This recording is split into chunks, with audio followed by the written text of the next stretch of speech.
Hey everyone, Patrick LeBlanc, Principal Program Manager, Microsoft Fabric. Everyone has been asking for more low-code features in Microsoft Fabric. Well, this video demonstrates a few of the new low-code AI capabilities in Microsoft Fabric. Let's take a look. Let's take a look at some new AI-powered capabilities in Data Wrangler. This is a code-generating tool in Fabric notebooks that helps you transform your data in an immersive interface. If you haven't used it before, we have a new Getting Started experience to load in sample data. You can then open Data Wrangler from our table display or from the notebook ribbon, whether you're working on a Pandas data frame or a Spark data frame. You can also configure custom sampling behavior for larger data sets.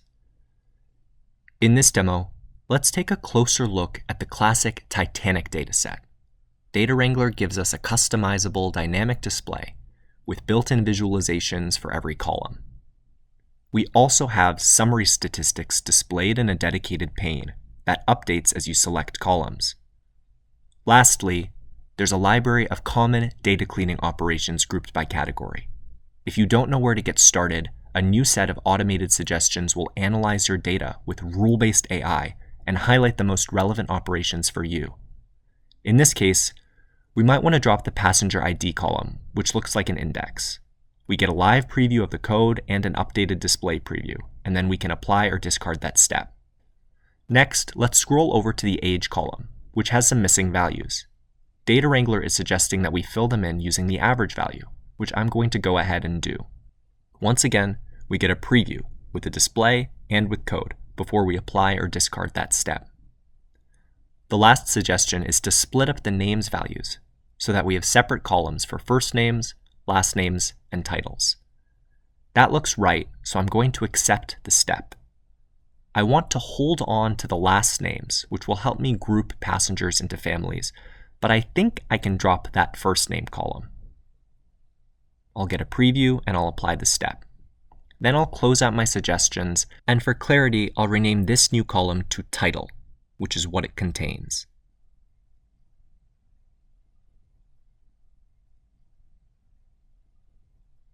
If you need an operation that you don't see in Data Wrangler, you can now use Copilot to generate custom logic. Here, I'll use the new title column to derive a gender column based on each passenger's honorific, Mr., Mrs., etc. As with any Data Wrangler operation, I can get a preview before applying or discarding that step. This code and the result look mostly right, but I'm seeing some unknown or missing values. If I scroll back to my title column, I'll notice that I didn't account for rarer values like Dawn, which should be male, so I'll update my Copilot request and regenerate new code. There we go. I can preview that again, and the result looks even better. In Data Wrangler, every step I apply is saved to a running list that can be expanded and revisited, with the option to undo the most recent step. At any point, I can copy all that code to a clipboard, save the updated data as a CSV, or export it to my notebook. If I've been working on Spark data, the code will be translated from Pandas to PySpark automatically. The end result is one reusable function that combines my logic. With Fabric, transforming and prepping data can be that easy. Wow, what a great video. If you have any questions, comments about this video, or you'd like to see other videos about Microsoft Fabric, you know what to do. Post it in the comments below. If this is your first time visiting the Microsoft Fabric YouTube channel, be sure to hit that subscribe button. If you like this video, give me a big thumbs up. As always, from Microsoft and this guy, thanks for watching, and we'll see you in the next video.